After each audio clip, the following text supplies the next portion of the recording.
Sir வணக்கம். வணக்கம். AI artificial intelligence வந்தது நிறைய விதங்களில் நமக்கு நல்லதாக இருந்தாலும் வேலை செய்கிற எல்லாருக்குமே ஒரு பயம் வந்திருக்கு. அதுவும் சாஃப்ட்வேர் இண்டஸ்ட்ரியில் கோடிங் இல்லை டெவலப்பர் இந்த மாதிரியான வேலைகள் செய்யக்கூடியவங்களுக்கு ஒரு பெரிய அச்சம் இருக்குது. உண்மையிலே இப்போ என்ன நடந்துட்டு இருக்கு? வேலைலாம் போகுதா? இதை பார்த்து பயப்படணுமா? எப்படி இருக்கிறது? இல்லை, பயப்படுறது அப்படின்னு சொல்ல வேணாம். ஆனால் ஏஐயோட நிதர்சனமான உண்மை என்ன அப்படின்னா, சாஃப்ட்வேர் இண்டஸ்ட்ரி ப்ரோக்ராமர்ஸ் அவங்களோட எதிர்காலம் மிகப்பெரிய அளவில் பாதிக்கப்படும் அப்படிங்கிறது தான் உண்மை. நம்ம அந்த என்ன பாதிப்பு, அந்த பாதிப்புக்கான மிட்டிகேஷன் என்ன, அதுக்கு என்ன மாற்று பண்ண போகிறோம் அப்படிங்கிறத அனலைஸ் பண்ணி கவர்மெண்ட்டும் அகாடமியும் பேரண்ட்ஸும் இண்டிவிஜுவல்ஸும் அதுக்கான ப்ராப்பர் ரெஸ்பான்ஸ் என்ன, ஆல்டர்னேட்டிவ் என்ன தேடணும் அப்படிங்கிற மாதிரி நம்மளை அப்ஸ்கில் பண்ணிக்கிறது மட்டும்தான் அதுக்கான சொல்யூஷன். ஏஐ ஓவராலாக பார்த்திங்கன்னா இது ஏஐ கொடுக்குற ஜாப் லாஸ் அப்படிங்கிறது ஒரு புது விஷயம் கிடையாது. ஏன்னா எப்படி type writing, stenography, short hand இதெல்லாம் மறைஞ்சு போய் கம்ப்யூட்டரு, வாய்ஸ் டு டெக்ஸ்ட் எல்லாம் வந்துச்சோ, அப்போ ஒரு குறிப்பிட்ட தொழில்கள் அழிஞ்சாலும் அடுத்த லெவலுக்கு அப்ஸ்கில் பண்ணி மக்கள் தன்னை அப்கிரேட் பண்ணிவிட்டு இன்னொரு புதுசாக வேலைகளை உருவாக்கி அதில் நுழைஞ்சிக்கிறோம். நம்ம அந்த மாதிரி வளர்ந்து வரோம். அதே மாதிரி ஏஐ பார்த்திங்கன்னா ஏற்கனவே இருக்கிற traditional programmers, designers, content creators அவங்களோட ஒர்க்கை ரீப்ளேஸ் பண்ணிவிட்டு புதுசாக இருக்கக்கூடிய ஒர்க்கர்ஸ்க்கு அந்த வேலையை கொடுக்க போகுது. அப்போது பழசாக இருக்கிறவங்களே அப்கிரேட் பண்ணிவிட்டு இந்த புது இடத்துக்கு போகணும். இதுதான் ஓவரால் ஸ்ட்ராட்டஜி ஏஐ பொறுத்த வரைக்கும். ஏஐயில் இப்போது எப்படி பார்க்குறாங்கன்னா, ப்ரோக்ராமரோட லைஃப் அப்படின்னு பார்த்தீங்கன்னா, நான் ஒரு 20 இயர்ஸ்க்கு முன்னாடியே ப்ரோக்ராமராக ஆரம்பிக்கும்போது அப்போ இருந்த ப்ரோக்ராமிங் சுச்சுவேஷனுக்கும் இப்போ இருக்க ப்ரோக்ராமிங் அப்படிங்கிற கான்டெக்ஸ்டே கம்ப்ளீட்டாக மாறி போயிருக்கு. பார்த்திங்கன்னா இப்போது பூட் ஸ்ட்ராப் அப்படின்னு ஒன்று வந்தது. அதாவது ப்ரோக்ராமிங் பார்த்திங்கன்னா ஃப்ரண்ட் எண்டுன்னு ஒன்று சொல்லுவாங்க. நீங்கள் வெப்பேஜில் என்னென்ன பார்க்குறீங்களோ அதான் ஃப்ரண்ட் எண்டு. அது இல்லாமல் பேக் எண்ட் டேட்டா பேஸ் இருக்குது. டேட்டா பேஸ்லாம் டேட்டா இருக்கும், அங்கேருந்து உங்களுக்கு ஃப்ரண்ட் எண்டுக்கு எல்லாம் வரும். இது அழகாக காட்டுறது தான் ஃப்ரண்ட் எண்டோட வேலை. இந்த அழகாக காட்டுற ஃப்ரண்ட் எண்டில் ஜாவா ஸ்கிரிப்ட், ஹெச்டிஎம்எல், சிஎஸ்எஸ் இதுக்கு தனியாக டெவலப்பர்ஸ் இருப்பாங்க. ஒரு 100 பேர் Java developers, database developers இருக்கிறாங்க அப்படின்னா 100 பேர் ஃப்ரண்ட் எண்ட் டெவலப்பர்ஸே இருப்பாங்க. அதை நீங்கள் சாதாரணமாக ஒரு ஸ்க்ரீனில் பார்க்குறீங்களா, ஒரு டேபிள் பார்க்குறீங்க, ஒரு பட்டன் பார்க்குறீங்க, ஒரு இமேஜ் பார்க்குறீங்க, ஒரு ஸ்க்ரால் ஓடுது, ஒரு பிக்சர் லோட் ஆகுது, ஒரு சின்ன ஒரு அனிமேஷன் வருது, இதெல்லாம் பண்ணுறதுக்கு தனியாக டெவலப்பர்ஸ் இருப்பாங்க. அவங்க பேர் ஃப்ரண்ட் அண்ட் டெவலப்பர்ஸ், அவங்க அது மட்டும் தான் ஃபுல்லாகவே பண்ணுவாங்க. டிசைனர்ஸ் அண்ட் டெவலப்பர்ஸ் இருப்பாங்க. ஆனால் பூட் ஸ்ட்ராப்னு ஒன்று இன்ட்ரடியூஸ் பண்ணாங்க. பூட் ஸ்ட்ராப் ஸ்டாண்டர்டாகவே இது எல்லாத்தையும் கொடுத்துரும். பிடிஎன் அப்படின்னு போட்டிங்கன்னா ஒரு பட்டன் வந்துடும். அதில் சக்ஸஸ் அப்படின்னு ஆட் பண்ணிங்கன்னா பட்டன் பச்சை கலராக வரும். எரர் அப்படியே வார்னிங் அப்படின்னு கொடுத்திங்கன்னா ரெட்டாவோ ஆரஞ்சாவோ அதுவே மாறிடும். பட்டன் பார்த்திங்கன்னா முடியும் போது அந்த எட்ஜ் எல்லாம் கர்வ்டு எட்ஜஸாக முடியும். ஒரு 3D ஷேடோ எஃபெக்ட் தெரியும் பட்டனில். இதெல்லாமே தானாகவே டிஃபால்ட்டாக பூட் ஸ்ட்ராப் கொடுக்க ஆரம்பிச்சிருச்சு. அப்போது இந்த மாதிரியான பூட் ஸ்ட்ராப் வரும்போது பார்த்திங்கன்னா ஒர்க்கை இன்னும் ஃபாஸ்ட் ஆக்குச்சு. ஃப்ரண்ட் எண்டில் இருக்கக்கூடிய டெவலப்பர்ஸோட கவுண்ட்டை பெரிய அளவில் பூட் ஸ்ட்ராப் குறைச்சிது. அதுக்கப்புறம் நிறையா ப்ளகின்ஸ் க்ரியேட் பண்ண ஆரம்பித்தாங்க. Backend developers, Java developers, .NET, Python டெவலப்பர்ஸ்லாம் எல்லா கோடும் அவங்க தான் எழுதணும். ஒரு எக்ஸல் ஷீட் இருக்குது, அதில் டேட்டாவை ரீட் பண்ணி ஒரு டேட்டா பேஸில் போடணும் அப்படின்னா இதுக்கான கோடை டெவலப்பர்ஸே உட்காந்து எழுதி ஆராய்ச்சி பண்ணுற அளவுக்கு டீட்டெயிலாக போயிட்டு இருந்தது. அதெல்லாம் மாற்றிட்டு ப்ளகின்ஸ், ஏகப்பட்ட ப்ளகின்ஸ் வர மேவன்னு சொல்லி ஒரு பெரிய ப்ளகின் ரெபாசிட்டரி இருக்குது. அதுலேருந்து எடுத்து நம்ம இப்போலாம் ஒர்க் பண்ணிக்கலாம். இப்போ நீங்கள் ஒரு சொல்யூஷனை கண்டுபிடிச்சிட்டிங்கன்னா அதை நீங்கள் கொண்டு ஒரு மேவன் ஒரு ரெபாசிட்டரியில் போட்டுருவீங்க. உலகம் ஃபுல்லாக இருக்க எந்த டெவலப்பர் வேணால் அதை எடுத்து யூஸ் பண்ணிக்கலாம். அவங்க எல்லாத்தையும் ரீக்ரியேட் பண்ணிட்டு இருக்கணும் அவசியம். ஓப்பன் சோர்ஸ் மாதிரி எல்லாரும் இன்னொருத்தருக்கு ஃப்ரீயாக கொடுத்துருவாங்க. ஸோ இந்த ப்ளகின்ஸ்க்கு அப்புறம் டெம்ப்ளேட்ஸ் நிறைய வர ஆரம்பிச்சிருச்சு. இப்போ நீங்கள் நெட்லேயே பார்த்தீங்கன்னா நிறைய டெம்ப்ளேட், ஒரு நியூஸ் வெப்சைட் வேணுமா அதுக்கு டெம்ப்ளேட் ரெடியாகவே இருக்குது. எல்லாமே இருக்கும். நியூஸு, ஸ்க்ராலு, இம்பார்ட்டன்ட் நியூஸ் என்னென்ன வரணும், பிளாக் என்ன வரணும், ரீடர் செக்ஷன், கமெண்ட் செக்ஷன், கமெண்ட்டுக்கு லைக்கு, கமெண்ட்டுக்கு கமெண்ட்டு, இது எல்லாமே ரெடிமேடாக டெம்ப்ளேட்ஸாகவே வர ஆரம்பிச்சிருச்சு. இந்த டெம்ப்ளேட்ஸ் மட்டும் இல்லாமல் இன்னுமே நிறைய இந்த ப்ரோக்ராமிங் பார்த்தீங்கன்னா மைக்ரோ சர்வீசஸ் அப்படின்னு சொல்லுவாங்க. ஒரு ப்ராஜெக்டை ஒரு சிங்கிள் கோடாக நாங்கள் டெப்ளாய் பண்ணுவோம். ஒரு சிங்கிள் பேக்கேஜ், வார் ஃபைல் இல்லை ஜார் ஃபைல்னுவாங்க. ஒரு பேக்கேஜாக டெப்ளாய் பண்ணாமல் பிரித்து 10, 15, 20, 100 பீசஸாக இண்டிவிஜுவலாக டெவலப் பண்ணி டெப்ளாய் பண்ண முடியும் அப்படிங்கிற மாதிரி அதை அதிகப்படுத்தினாங்க. அப்புறம் பார்த்திங்கன்னா க்ளவுட் ஆர்கிடெக்சர் நிறையா வந்துருச்சு. அதுக்கப்புறம் இப்போ என்னென்னா எப்படி டெவலப்பர் டீம் இருக்காங்களோ, frontend developer, backend developer, database developer team எப்படி இருக்கோ அதே மாதிரி இன்ஃப்ராஸ்ட்ரக்சர் டீம் ஒன்று இருக்கும். அதாவது சர்வர் அட்மின் இருப்பாங்க, அந்த மிஷினை டேட்டா பேஸ் அட்மின் இருப்பாங்க. அதாவது 2 இருப்பாங்க. டேட்டா பேஸ் அட்மினும் இருப்பாங்க. அந்த டேட்டா பேஸ் ஒரு சர்வரில் ஓடிட்டு இருக்கும். அந்த சர்வருக்கும் அட்மின் இருப்பாங்க. இதுக்கு பெரிய டீம் இருக்கும். 100கணக்கான பேர் ஒர்க் பண்ணாங்க. க்ளவுட் வந்த பிறகு இதெல்லாம் தேவையில்லாமல் போயிடுச்சு. நீங்கள் எனக்கு ஒரு லினக்ஸ் மிஷின் வேணும், 16 GB ரேமு, இந்தியாவில் ஹோஸ்ட் பண்ணுமா, சிங்கப்பூரில் ஹோஸ்ட் பண்ணுமா, யூஎஸில் ஹோஸ்ட் பண்ணுமா, நீங்கள் ட்ராப் டவுன் சூஸ் பண்ணி சப்மிட் கொடுத்தீங்கன்னா ஒரு நிமிஷத்தில் லோட் ஆகி உங்களுக்கு சர்வர் வந்துடும். ஸோ இல்லை எனக்கு 16 GB பத்தாது, இது 32 GB மாற்றுங்க, எனக்கு லினக்ஸ் வேணாம், எனக்கு லினக்ஸ் உபுண்டு வேணும், ரெட் ஹேட் வேணும், அப்படி நீங்கள் கேட்டிங்கன்னா இமீடியட்டாக லோடாகி உங்களுக்கு கொடுத்துரும். ஸோ அப்படிங்கும்போது இந்த சர்வரை செட்டப் பண்ணுறதுக்கு முன்னாடிலாம் பார்த்தீங்கன்னா வீட்டில் கம்ப்யூட்டரை வந்து செட்டப் பண்ணுறதுக்கு, டிவி செட்டப் பண்ணுறதுக்குலாம் ஆள்லாம் வருவாங்க. இப்போ ஒரு லேப்டாப் எப்படி எல்லாம் தேவையில்லாமல் ஆயிடுச்சோ, க்ளவுட் வந்த பிறகு இதெல்லாம் ஆன் ரெக்வஸ்ட், ஆன் டிமாண்ட் கிடைக்கிற மாதிரி விஷயங்கள்லாம் உங்களுக்கு ஒரு ஃபைலை கிளிக் பண்ணி டவுன்லோட் பண்ணுற மாதிரி ஒரு சர்வரை நீங்கள் செட்டப் பண்ணுற அளவுக்கு சிம்பிளான ஒர்க் அதெல்லாம் மாறின பிறகு அந்த சர்வர் ரிலேட்டடாக இன்ஃப்ராஸ்ட்ரக்சரில் ஒர்க் பண்ணவங்களுக்கு வேலை இல்லாமல் போயிடுச்சு.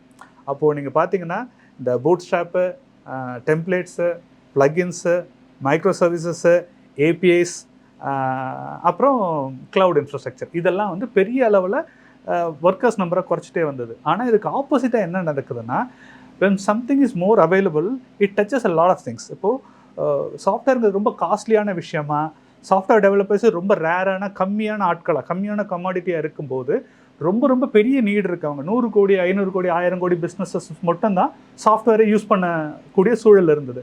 ஆனால் சாஃப்ட்வேர் இன்ஜினியர்ஸ் அதிகமாகும்போது, சாஃப்ட்வேர் டெவலப்மெண்ட் ஈஸி ஆகும்போது, சாஃப்ட்வேர் டச் பண்ணாத ஃபீல்டுக்கெல்லாமும் சாஃப்ட்வேர் வந்துருச்சு. நம்ம நிறைய நாள் அண்ணாச்சி பேப்பரில் கணக்கில் தான் நம்ம பார்த்தோம். இப்போ சாஃப்ட்வேர் அதிகமாக சர்வசாதாரணமாக கிடைக்கும்போது, ஓப்பன் சோர்ஸாக கிடைக்கும்போது, சின்ன சின்ன கடையில் கூட பில்லிங் சாஃப்ட்வேர்ஸ் யூஸ் பண்ணுறாங்க, நம்ம பார்த்துருக்கோம். டிரான்ஸ்போர்ட் கம்பெனிஸ் எல்லாமே ஒரு டிரான்ஸ்போர்ட் சாஃப்ட்வேர் ஒன்று யூஸ் பண்ணுறாங்க, நிறைய லாஜிஸ்டிக்ஸ் யூஸ் பண்ணுறாங்க, ட்ராக்கிங் சாஃப்ட்வேர்ஸ் யூஸ் பண்ணுறாங்க. அப்போது அந்த சாஃப்ட்வேர் ஈஸி ஆக நிறைய டிபார்ட்மெண்ட்ஸை it will touch a lot of people.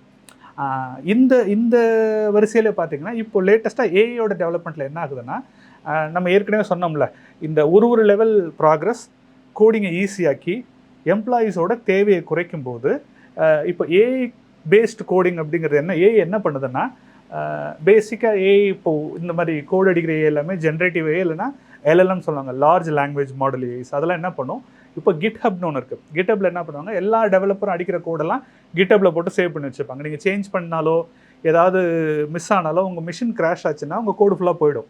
அப்போ அதெல்லாம் சேர்த்து வைக்கிற ஒரு காமன் ரெபாசிட்டரி மாதிரி, ஒரு பேங்க் மாதிரி ஞாபகம் வச்சுக்கோங்க.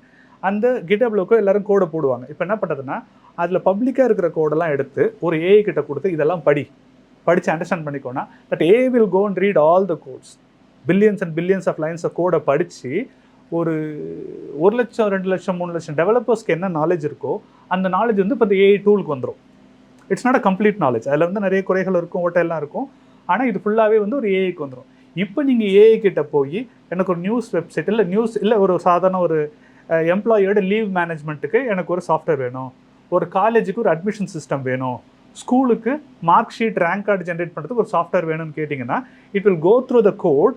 அந்த கோட்லேருந்து கற்றுக்கிட்ட விஷயங்களை வச்சு உங்களுக்கு it will create the basic software. Login என்ன வரணும், என்னென்ன எப்படி பணம் எப்படி வாங்குகிறோம், பணத்துக்கு என்ன செல்லான்னு எழுதுகிறோம், இல்லை மார்க்ஸ் எப்படி போடுறோம், டோட்டல்ஸ் எப்படி போடுறோம், ரேங்க் எப்படி போடுறோம், ரேங்க் கார்டு பிரிண்ட் பண்ணணுமா, இமெயில் அனுப்பணுமா, எஸ்எம்எஸ் அனுப்பணுமா, all these integrations it will take care of. So இந்த மாதிரி ஒர்க் இன்னும் ஃபாஸ்ட் ஆக of course it will affect developers. ஆனால் ஏற்கனவே ப்ரோக்ராமிங்கில் வந்து கோட் கம்ப்ளீஷன் அப்படின்னு ஒரு பார்ட் ஒன்று இருக்குது. இப்போ நான் ஒரு கோடு அடிச்சுட்டே வரேன், இப்போ நம்ம ஒரு கோலம் போடும்போது தெரியுமில்ல, இது இங்கே தான் போக போகுதுன்ற அந்த மாதிரி கிட்டத்தட்ட டெவலப்பர்ஸ்க்கு ஐடி வந்து நமக்கு ஹெல்ப் பண்ணும் கோடு கம்ப்ளீட் பண்ணும்போது. ஃபார் எக்ஸாம்பிள், நான் வந்து ஒரு ஜாவாவில் நான் ஒரு பீன் க்ரியேட் பண்ணுறேன் அப்படின்னா, அதில் போய் நான் வந்து கண்ட்ரோல் ஸ்பேஸ் அடிச்சேன்னா எனக்கு வந்து காட்டும் ஆப்ஷன்ஸு. ஜென்ரேட் கெட்டர் செட்டர் அப்படின்னு கொடுத்தேன்னா, அந்த கெட்டர் செட்டர்லாம் நான் கோட் அடிக்கிறதுக்கு பதிலாக நான் இது வரைக்கும் அடித்த பேஸ் கோடை வச்சு இவனுக்கு என்ன தேவைன்னு தெரிஞ்சு எனக்கு எக்லிப்ஸே கம்ப்ளீட் பண்ணி கொடுத்துரும். ஸோ இது மாதிரியான அந்த கோட் கம்ப்ளீஷன் ஒர்க் ஏற்கனவே வந்துருச்சு. ஆனால் கோட் கம்ப்ளீஷனுங்கிறது வந்து ஒரு சில்லறையாக ஒரு இன்ஸ்ட்ரக்ஷனாக கொடுக்குற மாதிரியான வேலை. ஒரு லைனில் ஒரு பாயிண்டில் இங்கே என்ன வேணுங்கிற அளவுக்கு மட்டும்தான் கோடு யோசிச்சுது, ஐடி யோசிச்சுது. ஆனால் இப்போது ஏஐங்கிறது என்னென்னா, ஒரு ஹை லெவலாக நீங்கள் சொல்யூஷனை சொல்லிட்டீங்கன்னா, உங்களுக்கு என்ன வேணுங்கிற ஸ்டேட்மெண்ட்டை ஃபுல்லாக சொல்லிட்டீங்கன்னா, நேச்சுரல் லாங்குவேஜ்லேயே எனக்கு வந்து ஒரு தமிழ் பேஸ்டு ஒரு நியூஸ் வெப்சைட்டுக்கு டேட்டா கலெக்ட் பண்ணுற பேக்எண்ட் சாஃப்ட்வேர் மட்டும் வேணும், ஃப்ரண்ட் அண்ட் வெப்சைட் நான் தனியாக வச்சுருக்கேன் அப்படின்னா, இந்த பேக்எண்டில் டேட்டா எப்படி கலெக்ட் பண்ணணும் அப்படிங்கிறதுக்கு அதுவே உங்களுக்கான சாஃப்ட்வேர் பில்டு பண்ணி கொடுத்துரும். ஃபார் எக்ஸாம்பிள் வந்து நியூஸை வந்து கேட்டகரிஸ் போடணுமா, என்னென்ன கேட்டகரிஸ் போடணும் அப்படிங்கிறதுலேருந்து ஆரம்பித்து யார் ஆத்தர், யார் எடிட்டர், யார் அப்ரூவர், யார் இது எப்போ போஸ்ட் ஆச்சு, எப்போ இது கடைசி அப்டேட் ஆச்சு, இதில் என்ன கமெண்ட்ஸ் இருக்குது, இது எல்லாத்துக்குமான பேக்எண்ட்ஸ் ஃபுல்லாகவே வந்து ட்ராக் பண்ணுற மாதிரி ஒரு சாஃப்ட்வேர் உங்களுக்கு ரெடி பண்ணி கொடுத்துரும். யூஸ்வலாக பார்த்தீங்கன்னா ஒரு 10 டெவலப்பர்ஸ் உட்காந்து ஒரு 2 மாதமோ 3 மாதமோ செய்ய வேண்டிய ஒரு வேலையை ஒரே ஒரு ஏஐ வந்து வித்தின் 1 or 2 days உங்களுக்கு முடிச்சு கொடுத்துரும். ஸோ அந்தளவுக்கு வந்து ஏஐ வந்து ஒர்க்கோட அளவு வந்து ரொம்ப குறைச்சிருச்சு. அப்போ இது நிறைய பேரோட வேலையை எடுக்க போகுது அப்படின்னு தானே அர்த்தம். இப்போ ட்ரெடிஷ்னலாக ஒர்க் பண்ணுற டெவலப்பர்ஸில் ஒரு 90% ஆஃப் டெவலப்பர்ஸோட வேலையை இது எடுத்துரும். அப்போ என்ன தான் பண்ணுறது நம்ம? அப்போ நீங்கள் அப்கிரேட் ஆகணும். ஃபார் எக்ஸாம்பிள் வந்து இது வந்து நமக்கு பெரிய த்ரெட்டு தான். இந்தியாவை பொறுத்த வரைக்கும் இது ஒரு பெரிய த்ரெட்டு. இந்தியாவோட ஃபாரெக்ஸ் பேக் போனில் ஒன்று ஐடி டிபார்ட்மெண்ட். கிட்டத்தட்ட ஒரு 60 80 லட்சம் பேர் வந்து சாஃப்ட்வேர் ஐடிலையும் ஐடி எனேபிள்டு சர்வீசஸ்லையும் ஒர்க் பண்ணுறாங்க. இப்போ இந்த ஐடி ஃபுல்லாக ஆட்டோமேட் ஆகி இதில் பெரிய ஜாப் கட் வரும்போது இந்தியாவோட எக்கானமி பெரிய அளவில் பாதிக்கப்படும். இந்தியாவோட கரண்ட் ஐடி சைஸ் வந்து அரௌண்ட் $350 பில்லியன் நினைக்கிறேன். ஒரு 30 லட்சம் கோடி ரூபாய் பெருமான பிஸ்னஸ் இது. இதில் ஒரு 50-60% கட் ஆனாலே மிகப்பெரிய லாஸ் நமக்கு வரும். It's around 10% of our GDP. அப்போது இதில் ஏஐ வந்து ஜாப் கட் உண்டாக்குது அப்படின்னா குறிப்பாக வந்து என்ட்ரி லெவலில் டெவலப்பர்ஸ்லாம் போகிறாங்களா, ஃப்ரெஷர்ஸ் 2 years 3 years 4 years இவங்க எல்லாருக்குமே ஒரு பெரிய அளவில் ஏஐயால் பிரச்சனை இருக்குது. அவங்க எல்லாரோட ஒர்க்கையும் ஒரு ஏஐ ரீப்ளேஸ் பண்ணிடும். உதாரணமாக இப்போ நான் ஒரு டெவலப்பர் இருக்கேன், ஒரு 10 பேர் டீம் இருக்காங்க, அவங்கள வச்சு செய்ய வேண்டிய வேலையை எனக்கு ஒரே ஒரு ஏஐ டூல் கிடச்சா நான் செஞ்சிருக்கணும். 10 பேர் டீம் வச்சு செய்ய வேண்டிய வேலையை ஒரே ஒரு டெவலப்பர் செஞ்சிட முடியும். அப்படிங்கும்போது it will lead to a lot of job cut. இப்போ ஏஐ வந்து கம்ப்ளீட்டடாக ஏஐ எல்லா வேலையும் டெவலப்பரே இல்லாமல் பண்ணிடுமா அப்படின்னு அப்படிலாம் கிடையாது. ஏஐயில் இன்னும் நிறைய வந்து இட் இஸ் ஒன்லி எவால்விங். ஏஐயில் நிறைய பிரச்சனைகள் இருக்குது. ஏஐயில் வந்து பார்த்தீங்கன்னா ஆர்கிடெக்சரல் லிமிடேஷன்ஸ் இருக்குது. நான் லினக்ஸில் போடலாமா, ஏடபிள்யூஎஸில் போடலாமா, ஜிசிபியில் கூகுளில் போடலாமா அப்படிங்கிற சூஸ் பண்ணுறதுலாம் எந்த ஏஐ பிளாட்ஃபார்மில் ஒர்க் பண்ணுறாங்கிறத பொறுத்து அதில் லிமிடேஷன்ஸ் இருக்குது. ஜாவாவில் ஒர்க் பண்ணலாமா, பைத்தானில் ஒர்க் பண்ணலாமா, ரியாக்டில் ஃப்ரண்ட் எண்ட் எழுதுறேனா இல்லையா, இதெல்லாம் வந்து அந்த ஏஐ தான் டிக்டேட் பண்ணும். அந்த ஏஐக்கு என்னென்ன கெப்பாசிட்டியோ அது உள்ளார தான் நான் வந்து ஒர்க் பண்ண முடியும். அதே மாதிரி வந்து என்ன சர்வர்ஸில் இதை டெப்ளாய் பண்ணுறோம், ரியல் டைமில் இது எப்படி போகுது, அப்புறம் இந்த மாதிரி நிறைய பிரச்சனைகள் இருக்குது. அண்ட் ஏஐ இப்போ கரண்ட் ஏஐ இப்போ நான் வந்து ஒரு 1 yearக்கு மேலே 1 or 2 years ஃபுல்லாக ஏஐயோட ப்ராக்ரஸோடையே பார்த்துட்டு வரோம். கோடிங் எப்படி வருதுன்னு. முன்னாடிலாம் கோடு வந்து ரொம்ப ரேண்டமாக அடித்து கொடுக்கும். இப்போல்லாம் அப்படி இல்லை. ஓரளவுக்கு ஏஐ கோடு வந்து ஒரு 90% மேலே அக்யூரேட்டாக தான் இருக்குது. சில இடங்களில் வந்து it runs into blind spots. எப்படின்னா ஒரு ப்ராப்ளம் ஒன்று கண்ணெத்தாப்பில் இருக்கும். அஸ் அ டெவலப்பராக 15-20 வருஷம் ஒர்க் பண்ண டெவலப்பராக எனக்கு தெரியும் இதான் பிரச்சனை, இந்த லைன் தான் இஷ்யூன்னு. But AI will keep reworking. இந்த லைனில் பிரச்சனைனா அந்த ஒரு லைனை மட்டும் ஒர்க் பண்ணாமல் அந்த மொத்த ஃபைலையுமே ஏஐ ரீஒர்க் பண்ணிடு. இந்த ஃபைலில் ஏதோ பிரச்சனை, அந்த ஸ்ட்ராட்டஜியை தூக்கி போட்டு it will create new design. So இந்த மாதிரி வந்து கொஞ்சம் ரேண்டமாக ஒர்க் பண்ணோம். அப்புறம் டிசைன் லெவலில், டெப்ளாய்மெண்ட் லெவலில் ஏஐயால் இன்னும் ஒர்க் பண்ணுற அளவுக்கு இன்னும் டீட்டெயில்டாக வரல. ஃபார் எக்ஸாம்பிள் வந்து நான் என்னோட லோக்கல் மிஷினில் ஒரு எம்விபின்னு சொல்லுவாங்க, மினிமம் வயபிள் ப்ராடக்ட். இப்போ ஒரு சின்ன ப்ராடக்ட் அது எப்படி ஒர்க் பண்ணுதுங்கிற செஞ்சு காட்டுறதுக்கு ஒரு ப்ரூஃப் ஆஃப் கான்செப்ட் ரெடி பண்ணிடலாம். ஒரு ப்ரூஃப் ஆஃப் கான்செப்ட் ரெடி பண்ணி அதை நான் ரன் பண்ணி பார்த்த பிறகு இதை கொண்டு ரியல் டைமில் ஒரு சர்வரில் போடணும். ஏன்னா இப்போ இது வந்து நான் ஒரே ஒரு ஆள் இறங்கி ஒர்க் பண்ணுற மாதிரி என்னோட மிஷினில் ஓடிட்டு இருக்கோம். அட் அ டைம் 10,000 பேர் 20,000 பேர் லாகின் பண்ணாலும் அதே ஸ்பீடில் உங்களுக்கு ரெஸ்பாண்ட் ஆகணும். அப்படின்னா இதை நான் ரியல் டைம் சர்வரில் கொண்டு போகணும். இந்த டெப்ளாய்மெண்ட்டெல்லாம் ஏஐ இன்னும் ஃபுல்லாக இன்டெகிரேட் ஆகலை. ஸோ இந்த மாதிரி நிறைய ஏஐயில் வந்து ஹாலுசினேஷன் பிரச்சனை எல்லாம் இருக்குது. ஹாலுசினேஷன் எப்படி மனுஷங்களுக்கு ஹாலுசினேஷன் வருது இல்லையா, அந்த மாதிரி ஏஐ வந்து இட் ஹாலுசினேட் அண்ட் தேவையில்லாத பிளகின்ஸை இன்ஸ்டால் பண்ணுறது. அது வழியாக வந்து இப்போ டைப்போ ஸ்குவாட்டிங் அப்படின்னு ஒன்று சொல்லுவாங்க. என்னென்னு பார்த்தீங்கன்னா ICICIbank.com அப்படின்னா அதே மாதிரியே மெசேஜ் உங்களுக்கு வரும். இதில் போய் உங்கள் டீட்டெயில்ஸ் KYC அப்டேட் பண்ணுவோம்னு பார்த்தீங்கன்னா அந்த பேங்க்கில் பிக்கு பதிலாக டி போட்டிருக்கோம். லிங்க்கில் வெப்சைட்டில் போய் பார்த்தீங்கன்னா நம்ம பார்த்தா தெரியாது, நம்ம மட்டும் இறங்கி வேலையை பார்த்துருவோம். ஐக்கு பதிலாக எல் போட்டிருக்கோம். ஸோ அந்த மாதிரி என்ன பண்ணாங்க, இது வந்து இப்போது வந்து ஒரு ஹக்கிங் ஃபேஸ்னு வச்சுங்க. ஹக்கிங் ஃபேஸுங்கிறது ஒரு ஏஐ மாடல் ஹப். அந்த ஏஐ மாடல் ஹப்பில் நீங்கள் அது ரிலேட்டடாக ஒர்க் ஒன்று பண்ணுறீங்க அப்படின்னா பார்த்தீங்களா, ஆன்லைனில் ஹேக்கர்ஸ் என்ன பண்ணுவாங்க, அந்த ஹக்கிங் ஃபேஸ் இருக்குல்ல அதில் வந்து ஒரு ஜியை மட்டும் எடுத்துகிட்டு ஹக்கின் ஃபேஸ்னு வச்சுருவாங்க. அதை தெரியாமல் எடுத்து போட்டு வேலையை பார்த்துட்டு இருக்கோம். இன்ஸ்டால் ஹக்கின் ஃபேஸ்னு கேட்கும், பண்ணட்டுமான்னு கேட்கும். தேடி பார்த்துட்டு இப்படி ஒன்று இருக்குன்னு கேட்கும். இன்ஸ்டால் பண்ணிட்டோமா, நம்ம எஸ்என் இன்ஸ்டால் கொடுத்துட்டோம், பிப் இன்ஸ்டால் அடிச்சேன்னா மொத்தமாக உள்ளே உட்காந்துரும். கோடுலேருந்து டேட்டாலேருந்து என்னென்னதோ மொத்தத்தையும் உருவிட்டு போயிடும். இதே மாதிரி வந்து ஸ்லாப் ஸ்குவாட்டிங் அப்படின்னும் ஒன்று இருக்குது. அது என்ன பண்ணுதுன்னா, இப்போ ஒரு பேர் இருக்குன்னா, ஃபார் எக்ஸாம்பிள் வந்து கூகுள் ஏஐ ஏபிஐ அப்படின்னு வச்சுக்கோங்க. கூகுள் ஏஐ ஏபிஐன்னு ஒரு ஏபிஐயே கிடையாது. ஆனால் நான் ஒன்று டம்மியாக க்ரியேட் பண்ணி ஆன்லைனில் போட்டிருக்கேன்னா, நான் கூகுளில் ஒர்க் பண்ணும்போது ஏஐ தானாகவே கூகுள் ஏஐ ஏபிஐ இருக்கான்னு தேடி பார்க்கும். இருந்ததுன்னா அதை எடுத்து சிஸ்டமில் போட்டுரும். ஸோ இதே மாதிரியான ஹாலுசினேஷன் பிரச்சனைலாம் ஏஐயில் இருக்குது. பட் இது எல்லாமே வந்து எனி டெக்னாலஜி அது புதுசாக வரும்போது இப்படி ஆரம்பத்தில் இப்படி ரஃப் அண்ட் டஃபாக ஒரு மாதிரி ட்ரையல் அண்ட் எரரோடு தான் இருக்கும். So even Wright brothers first flight launch பண்ணும்போது பார்த்தா இன்றைக்கி பார்த்தா பெரிய ஸ்டண்ட் மாதிரி இருக்கும். பட் எவ்வளோ தூரம் இருந்து ப்ராக்ரஸ் ஆகி வந்திருக்கு. அந்த மாதிரி ஏஐயும் ப்ராக்ரஸ் ஆகி வந்துடும். ஆனால் ஏஐயில் வந்து எங்கள் இடத்துல போய் இது நிற்கும், அல்லது ஏஐ எந்த இடத்துல போய் தேங்கி நிற்கும்னு பார்த்தா, AI by design itself அதில் ஒரு ஸ்டாக்னேஷன் ப்ராப்ளம் இருக்குது. இது வரைக்கும் கடந்த 40-50 வருஷமாக டெவலப்பர்ஸ் அடித்த கோடு இருக்கு இல்லையா, எல்லா டெக்னாலஜிஸும் அடித்த கோடு, அந்த கோடெல்லாம் படித்து அதையெல்லாம் அண்டர்ஸ்டாண்ட் பண்ணி அதுலேருந்து தான் ஏஐ டெரைவ் பண்ணி நமக்கு ஒரு ஒர்க்கும் கொடுத்துட்ருக்கே தவிர ஃபர்தராக இதுலேருந்து புது டிசைன்ஸோ புது ப்ளகின்ஸோ புது ஆர்கிடெக்சரோ எவால்வ் பண்ணுறது அந்தளவுக்கு ஏஐ இன்னும் வரலை. ஸோ இது வரைக்கும் ஃபார் எக்ஸாம்பிள் வந்து இது வரைக்கும் ஓவியர்கள் வரைஞ்ச ஓவியத்தெல்லாம் ஏஐட்ட கொடுத்தா அதுலேருந்து பிட்ஸ் அண்ட் பீசஸாக பொறுக்கி வரையுமே தவிர புதுசாக கற்பனை பண்ணி வரையாது இல்லையா. அந்த மாதிரி அந்த இமேஜினேஷன் வந்து அந்த சைடில் வந்து லேக் ஆகும். But in terms of job market அது நம்மளுக்கு பெரிய லெவலில் அடி விழும் ஃப்யூச்சரில். இன்றைக்கி வந்து தமிழ்நாட்டில் பார்த்திங்கன்னா லட்சக்கணக்கான மாணவர்கள் வந்து சயின்ஸ் அண்ட் இன்ஜினியரிங் படிச்சுட்டு வராங்க. அவங்களுக்கான ஒரு escape from their middle class loop அதுலேருந்து தப்பிக்கிறதுக்கான வழியாக ஐடி தான் இருந்துச்சு. இப்போ நான்லாம் படிச்சுட்டு வரும்போது கம்ப்ளீட்லி ரூரல் சைட்லேருந்து ஒரு லோயல் மிடில் கிளாஸ்லாம் தான் நம்ம தான் வரோம். நமக்கு வந்து எங்கேயோ ஒரு 40-50,000 பணத்தை கட்டி ஒரு பெரிய ட்ரைனிங்க்கோ அல்லது ரெக்கமெண்டேஷன் பண்ணுறதுக்கு யாராக இருக்காங்களா எதுவுமே கிடையாது. அப்போது காலேஜில் வந்து நம்ம ஒரு டிகிரி படித்தோம், உள்ளூரில் இன்ஜினியரிங் காலேஜ் ஒரு டிகிரி படித்தோம், அதை படிச்சுட்டு வெளில வந்து ஆப்டிடியூட் டெஸ்ட் எழுதணும், ஒரு இங்கிலீஷில் ஒரு இன்டர்வியூ கிளியர் பண்ணோம், அதை வச்சு நம்ம ஒரு வேலைக்கு நுழைஞ்சோம். அப்படின்னு நம்மளோட லட்சக்கணக்கான பேர் வந்து இன்றைக்கி இந்தியாவில் இருக்காங்க.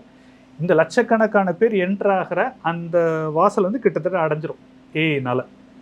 அது வந்து இன்னொரு கேள்வியும் வருது சார். இப்போ ஆர்டிஃபிஷியல் இன்டெலிஜென்ஸை காமிச்சு வேறு ஏதாவது ப்ராப்ளம்ஸ் இருக்குது, இப்போ ஒரு கம்பெனி இருக்குது அப்படின்னா அங்கே வேறு ஏதோ சிக்கல்கள் பிரச்சனைகள் இருக்குது, மேன் பவரை ரெடியூஸ் பண்ணணும், டக்குன்னு ஏஐ மேலே பழிய போட்டு அதெல்லாம் பண்ணிடுறாங்க. அது நிறைய நடக்கும். ஏஐ மேலே பழிய போட்டது நிறைய நடக்குது. ரியலிஸ்டிக்காகவே ஏஐனால நிறைய வேலைகளும் போகுது.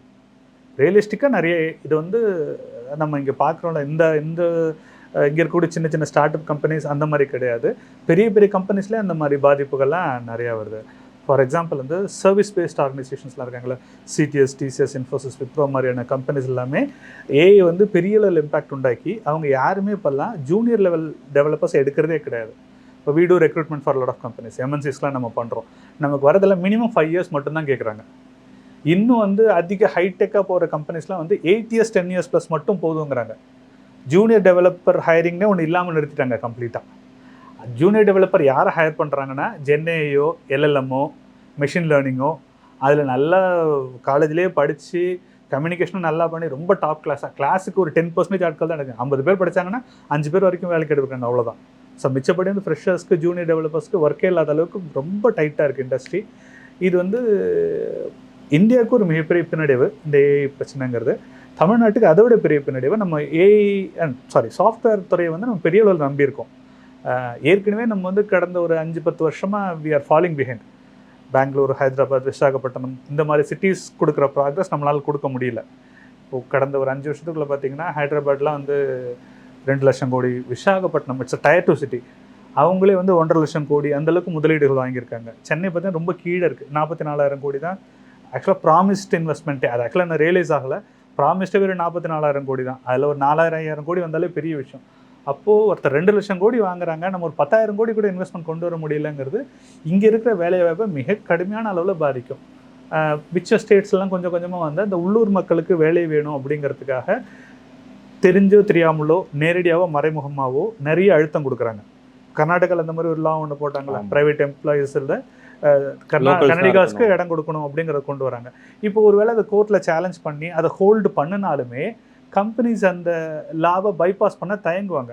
ஒருவேளை சட்டம் அவங்களுக்கு எகென்ஸ்டாக வந்துட்டா கன்னடிகா இல்லாதவங்களை ஹையர் பண்ணிட்டு வீட்டுக்கு அனுப்ப முடியுமா? அவ்வளோ பெரியும் சேஃப்டிக்கு எதுக்கு கன்னடிகாஸே எடுத்துட்டாங்கன்னு வச்சுங்க. ஸோ அதுதான் அவங்க வந்து ஒரு இன்டைரக்டான ப்ரெஷர் கொடுக்குறது. அப்போ தமிழ்நாட்டு பசங்க என்ன பண்ணுவாங்க? தமிழ்நாட்டில் எத்தனை லட்சம் பேர் படிக்கிறாங்க? இன்றைக்கும் அந்த இன்ஜினியரிங்லாம் வந்து 4 லட்சத்துலேருந்து 10 லட்சம் வரைக்கும் செலவாயிடுது ஒரு குழந்தை இன்ஜினியரிங் முடிச்சுட்டு வர்றதுக்கு. அதெல்லாம் வீட்டை விற்று, நகையை விற்று, அடகு வச்சு, தன் தகுதிக்கு மீறி கடன் வாங்கி தான் பேரண்ட்ஸ் வந்து ஒரு கனவு கற்பனையில் படிக்க வைக்கிறாங்க. ஒரு 20 years முன்னாடி முடிச்சுட்டு ஐடிக்கு ஒரு பெரிய க்ரோத் இருக்கும்போது, லிபரலைசேஷனுக்கு பிறகு இந்தியாவில் ஒரு பெரிய ஐடி க்ரோத்து, ஒய்டிகே ப்ராப்ளம்னால இங்கே நிறைய ஜாப் ஓப்பனிங்ஸு இதெல்லாம் வரும்போது இருந்த பூமில் வேலைக்கு போன அந்த பேபி பூமர்ஸ் இருக்காங்களா அவங்க, ப்ளஸ் 80s 90s கிட்ஸு, அவங்கெல்லாம் இன்ஜினியர்ஸாக போய் நல்லா சம்பாரித்து ஒரு லோயர் மிடில் கிளாஸாக ஒரு கூரை வீட்டில் இருந்தவங்க எல்லாரும் மாடி வீடு, காரு, வெளிநாட்டு வாழ்க்கைன்னு செட்டில் ஆகிறத பார்த்துட்டு இன்றைக்கி வந்து சரி நம்ம பிள்ளைங்களும் அந்த மாதிரி போயிடணுன்னு பேரண்ட்ஸ் நிறைய லட்சக்கணக்கில் செலவு பண்ணி படிக்க வைக்கிறாங்க. 90% பேர்களுக்கு வந்து வேலைக்கான வாய்ப்பே இல்லாமல் அவங்களாம் படிச்சுட்டு இருக்காங்க. இப்போ அவங்க படிச்சுட்டு இருக்க கோடிங், சி படிக்கிறாங்க, ஜாவா படிக்கிறாங்க, பைத்தன் படிக்கிறாங்கன்னா இதெல்லாம் சாதாரண ஒரு ஏஐ வந்து அடிச்சு கொடுத்துரும். கோடிங்னா என்னன்னே கண்ணால் பார்க்காத ஒருத்தர் இந்த கோடை ஜென்ரேட் பண்ணிட முடியும். இப்போ நீங்கள் வந்து ஒரு நியூஸ் சைட் வச்சுருக்கீங்க, உங்களுக்கு ஒரு டெவலப்பர் வேணும். ஒரு டெவலப்பர் அப்ரோச் பண்ணி நீங்கள் அந்த சைட் பண்ணி கொடுங்கன்னு கேட்கறதுக்கு பதிலாக ஏஐ கிட்ட நீங்கள் உங்கள் நேச்சுரல் லாங்குவேஜாக டைரெக்டாக சொல்லிடலாம். எனக்கு ஒரு நியூஸ் வெப்சைட் வேணும், மோஸ்ட்லி பொலிட்டிக்கல், டெக்னாலஜி, ஸ்போர்ட்ஸ் மட்டும்தான் அதிகபட்சம் இருக்கும், ரிலீஜியன், சினிமா அதெல்லாம் இருக்காது. அப்படி நீங்கள் கொடுத்துட்டிங்கன்னா உங்களுக்கு என்ன தேவைங்கிறத டெவலப் பண்ணி கொடுத்துட போகுது. ஸோ இந்த அளவில் வந்து டெவலப்பர்ஸோட எதிர்காலத்தில் மிகப்பெரிய ஒரு கேம் வந்து ஏஐ வந்து விளையாடுது. சொல்லுங்கள். இப்போ அதில் சார், இப்போது எந்த ஒரு கம்பெனியில் லே ஆஃப் அப்படின்னாலும் 2 விதமாக சொல்லுவாங்க. சில இடங்களில் பார்த்தோன்னா அந்த ஹை ப்ரொஃபைலில் பெரிய சேலரி வாங்குறவங்கள தான் ஃபஸ்ட்டு ரிமூவ் பண்ணுவாங்க. சில இடங்களில் அந்த பிகினர்ஸாக இருக்கிறவங்க ஒரு 100 பேர் 200 பேரை பல்காக லே ஆஃப் பண்ணுறது நடக்கும். இப்போ ஏஐ வந்திருக்கிறதுனால எந்த கேட்டகரியில் இருக்கிறவங்க அதிகமாக பாதிக்கப்பட வாய்ப்பு? இல்லை, எப்பயுமே ஐடியில் பர்ஜிங்கிறது வந்து நடக்கும். அது வந்து எப்பயுமே 99% எப்படி நடக்கும்னா, தே ஹேவ் பெர்ஃபார்மன்ஸ் லிமிடேஷன்ஸ். இந்த அளவுக்கு அது பெர்ஃபார்ம் பண்ணணும்னு ஒரு கோடு வச்சுருப்பாங்க. அந்த கோட்டுக்கு கீழே வர்றவங்கள ஃபுல்லாக கழிச்சு விட்ருவாங்க. அது ஜூனியர்ஸாக இருந்தாலும் சரி, சீனியர்ஸாக இருந்தாலும் சரி. ஜூனியர்ஸாக இருந்தால் பெரும்பாலும் பெஞ்ச் ரிசோர்ஸஸாக இருப்பாங்க, இல்லை வந்து பஃபர் ரிசோர்ஸஸாக இருப்பாங்க. அவங்க வந்து பில்லபிள் ரிசோர்ஸாக இருக்க மாட்டாங்க. கிளையண்ட்டுக்கிட்ட இவங்களை கணக்கு காட்டி பணம் வாங்குற ரிசோர்ஸாக இருக்க மாட்டாங்க. ஆனால் இவங்களால் ஒரு டெலிவரபிள் நடக்கணும்னு எதிர்பார்ப்பாங்க. அந்த டெலிவரபிள்ஸை ஜூனியர்ஸ் மீட் பண்ணாட்டி அவங்க வந்து ஒரு ப்ராஜெக்ட் லயபிலிட்டி, செலவு, அவங்களால ஒரு புண்ணியமும் கிடையாது. So they will be let go off. ஒன்று அவங்கள ப்ரெஷர் பண்ணி ரிசைன் பண்ண வச்சுருவாங்க, இல்லைன்னா பெஞ்சுக்கு அனுப்பிடுவாங்க, குளோபல் பெஞ்சுக்கு. அங்கே ஹெச்ஆர் பார்த்துப்பாங்க உங்களை வேலையை விட்டு அனுப்புறதுக்கு. இல்லைனா பிஐபி அப்படின்னு ஒன்று போடுவாங்க, பெர்ஃபார்மன்ஸ் இம்ப்ரூவ்மெண்ட் பிளான். உங்களுக்கு 2 சேலஞ்சு கொடுத்துட்டு இந்த சேலஞ்சை 2 நாளில் சால்வ் பண்ணு, 5 நாளில் சால்வ் பண்ண டைம் கொடுத்துருவாங்க. நீங்கள் என்ன பண்ணீங்கிறத பார்ப்பாங்க. உங்களால் பண்ண முடியலன்னா உங்களை வீட்டுக்கு அனுப்பிடுவாங்க. இது ஜூனியர் லெவலில். சீனியர் லெவலில் என்ன பண்ணுவாங்கன்னா, இப்போ நீங்கள் வந்து ஒரு பர்டிகுலர் டெக்னாலஜியில் நீங்கள் எக்ஸ்பர்ட்டு, அதனால் உங்களை ப்ராஜெக்ட்குள்ளே எடுத்துட்டோம். ஒரு 4 மாதமோ 6 மாதமோ வந்து எனக்கு அந்த ப்ராஜெக்ட் ரன் ஆகிட்டு இருக்கு. 6 மாதம் அந்த ஒர்க்கு முடிஞ்சிருச்சு. உங்களோட கோர் டெக்னாலஜிக்கு எதுக்கு உங்களை எடுத்தனோ அதுக்கான பில்லிங்க்கு இப்போ வேலை இல்லை. அப்படின்னும் போது நீங்கள் எனக்கு தேவையில்லாத ரிசோர்ஸ். அப்போ நான் மோஸ்ட் கேசஸ் என்ன பண்ணுவேன்னா, இப்போ நான் உங்களை ரியாக்ட்டுக்காக எடுத்தேன், எனக்கு ரியாக்டில் ஒர்க் இல்லை, நான் என்ன பண்ணேன், எனக்கு ஜாவா கற்றுக்குங்க, ஜாவாவில் ஒர்க் இருக்குன்னு உங்களை கன்வின்ஸ் பண்ணிவிடுவேன். நீங்கள் ஜாவாவில் ஒத்துக்கிட்டு ஒர்க் பண்ணிகிட்டு இருப்பீங்க. ஆனால் என்னென்னா, நீங்கள் ஜாவாக்கு புதுசுங்கிறதுனால நீங்கள் 10 years 12 years எக்ஸ்பீரியன்ஸாக இருந்தாலும் 4 years 5 years ஜாவாக்கு ஈக்குவலாக தான் உங்களோட ஜாவா இருக்கும். உங்களுக்கு இன்னும் டைம் கொடுத்தா நீங்கள் அதை விட பெட்டராக வந்துடுவீங்க. ஆனால் அவ்வளோ டைம்லாம் எனக்கு இருக்காது. அடுத்த ப்ராஜெக்டே 6 மாதம் தான். அப்போ அடுத்த ப்ராஜெக்டை போய் உங்களை பர்ச் பண்ணுறதுக்கான பிளானை நம்ம போட்டுட்டு then will talk to you and will let you go. இதில் எங்கே நிறைய இடத்துல மாட்டிக்கிறாங்கன்னா, ரொம்ப சீனியர்ஸாக இருக்கிறவங்க 10-12+ years எக்ஸ்பீரியன்ஸ் இருக்கிறவங்கலாம் ஒரு காலத்தில் வந்து பியூர் மேனேஜ்மெண்ட் ரோல்னு ஏகப்பட்டது இருந்தது. நீங்கள் கோடிங்கே தெரிய தேவையில்லை, ஜஸ்ட் மக்களை மேய்க்கிறது மட்டுமே ஒரு வேலை. பீப்புள் மேனேஜர் அப்படின்வாங்க. இப்போது டெக்னாலஜி மேனேஜர் இருப்பாங்க, அவங்க வந்து ஜூனியர்ஸ்க்கு டெக்னிக்கலாக ப்ராப்ளம்னா அப்படின்னு கை தூக்கினா நம்ம போய் ஹெல்ப் பண்ணுவோம். இப்படி தான் சாதாரண விஷயம் பண்ணு அப்படின்னு சொல்லி கொடுத்து நம்ம வருவோம். அந்தளவுக்கு இருக்கிற ஆர்கிடெக்ட், டெக்னிக்கல் ப்ராஜெக்ட் மேனேஜர் இருப்பாங்க, டிபிஎம்ஸ். அது இல்லாமல் பியூர் பீப்புள் மேனேஜர் இருப்பாங்க. அவங்களோட வேலையே என்னென்னா, எல்லாருக்கும் டைம் ஷீட்டை வெரிஃபை பண்ணுறது, ஒர்க்கை அலோகேட் பண்ணுறது, லீவ் கேட்குறவனுக்கு எப்போ லீவு கொடுக்குறது, யாருக்கு எப்போ லீவு கொடுக்கணும் அப்படின்னு பார்க்குறது, டாஸ்க் அசைன் பண்ணுறது. டீமுக்குள்ளார சண்டை வரும், பிரச்சனை வரும், ஆஸ்பிரேஷன் வரும். நான் ஆன்சைட் போகணும்னு 5 பேர் கை தூக்குவான், அதில் யாரை உட்கார வைக்கணும், யாரை அனுப்பணும், இன்க்ரிமெண்ட் யாருக்கு கொடுக்கணும், ப்ரொமோஷன் யாருக்கு கொடுக்கணும், இந்த மாதிரி ஃபுல்லாக பீப்புள் மேனேஜ்மெண்ட் ஒர்க்கே பண்ணுறக்கூடிய சுச்சுவேஷன் இருந்தது. இப்போ என்ன பண்ணிட்டாங்க, எஜைல் ஒர்க்கிங் மெத்தடாலஜி அப்படின்னு ஒன்று வந்து, அந்த எஜைல் என்ன பண்ணுறதுன்னா, எல்லா டீம் மெம்பரும் அந்த டீமோட லீடரும் கஸ்டமர் சைட் டீமோட டெய்லி இன்ட்ராக்ட் பண்ணுவாங்க. ஸோ இதில் யார் என்ன ஒர்க் பண்ணுறான், ஒர்க் பண்ணல, யார் ஏமாத்துறான், யாருக்கு தகுதி இருக்குது இல்லை அப்படிங்கிறது கஸ்டமருக்கு டைரெக்டாக எக்ஸ்போஸ்டு. இப்போ ஒரு 5 பேர் டீமில் இருக்காங்கன்னா, முன்னாடி எப்படி இருக்குன்னா, மேனேஜர் தான் போய் கதையை சொல்லுவார், எங்கள் டீமில் ஒர்க்கை முடிச்சிட்டோம்னு சொல்லுவார் தவிர 5 பேரில் யார் முடிச்சாங்கங்கிறது கஸ்டமருக்கு வந்து ஃபுல்லாக தெரியாது. இந்த எஜைல் ஒர்க்கிங் மெத்தடாலஜி வந்த பிறகு ஸ்க்ரம்னு சொல்லுவாங்க. 2 வாரத்துக்கு ஒரு ஸ்க்ரம் வரும், இல்லை 1 வாரத்துக்கு ஒரு ஸ்க்ரம் வரும். ஒவ்வொரு நாளும் டெய்லி வந்து கஸ்டமரோட மீட்டிங் இருக்கும். கஸ்டமருக்கு இந்த 10 பேர் டீமில் இந்த 2 பேர் தான் கீ பர்சன், மிச்சம் 8 பேர் ஆவரேஜ்னு கஸ்டமருக்கே தெரியும். இப்போ கஸ்டமருக்கு டைரெக்டாக தெரியும் போது மேனேஜர்ஸ்க்கு வேலை இல்லாமல் போயிடுது. அப்போ என்ன பண்ணுறாங்க, இப்போல்லாம் பீப்புள் மேனேஜரே எடுக்கிறதில்ல. ஒன்று ஸ்க்ரம் மாஸ்டர் அந்த மாதிரி பேரில் எடுக்கிறாங்க, இல்லைன்னா டிபிஎம் டெக்னிக்கல் ப்ராஜெக்ட் மேனேஜருங்கிறவங்களையே, இல்லை ஆர்கிடெக்டையே நீயே மேனேஜர் வேலையும் பார்த்துக்கோ, நீயே டெக்னிக்கல் வேலையும் பார்த்துக்கோங்கிற மாதிரி கிடையாது. இப்போ இந்த டெக்னாலஜி தெரியாமல் பியூர் மேனேஜராக இருக்கிற எல்லாருமே there at the risk of being fire. அந்த பிரச்சனை எல்லாருமே இருக்காங்க. ப்ளஸ் ஆன்சைட்லேயுமே இந்த பிரச்சனைகள் நிறையா இருக்குது. இப்போ யூஎஸில் ட்ரம்ப் கொண்டு வந்த வீசா இஷ்யூஸ் இல்லாமல் உங்களுக்கு தெரியும், வீசா கிடைக்கிறதே ரொம்ப கஷ்டமாயிடுச்சு இப்போது. அண்ட் கம்பெனிஸுமே எப்படி பார்க்குறாங்கன்னா, இங்கேருந்து நம்ம யூஎஸ்க்கு போகிறோன்னா ஒரு ஆளுக்கு 8 லட்சம் 10 லட்சம் மாத சம்பளமே கொடுக்கணும். டாக்ஸிஸ்லாம் போவோம், அவனுக்கு கையிலேயாவது ஒரு 4 லட்சம் 4.5 லட்சம் வந்தால் தான் அவன் யூஎஸில் போய் ஒர்க் பண்ணுறதுல ஒரு அர்த்தம் இருக்குது. அங்கே ஒருத்தனுக்கு வந்து மாதம் 8 லட்சம் 10 லட்சம் கொடுக்கறதுக்கு பதிலாக இங்கே வந்து மாதம் 2 லட்சம் கொடுத்தாலே வேலை செய்யறதுக்கு ஆள் கிடைக்கிறாங்கல்ல. அப்போது இங்கேயே ஆஃப் ஷோரில் வச்சு வேலை வாங்குறது, கஸ்டமரோட இன்ட்ராக்ட் பண்ண வேண்டியது எல்லாத்தையுமே வீடியோ கால்ஸு அந்த மாதிரி வந்து டிஜிட்டலாக அதை கொண்டு போகிறது. அப்போ இங்கே ஏற்கனவே இங்கே கட் பண்ணுறாங்க, விசா பிரச்சனைகள் வந்து அங்கேயே கட் ஆகுது. இதுக்கு மேலே வந்து ஏஐ மாதிரியான ஆப்டிமைசேஷன் டூல்ஸ் வந்து டீமோட சைஸே குறைச்சிருது.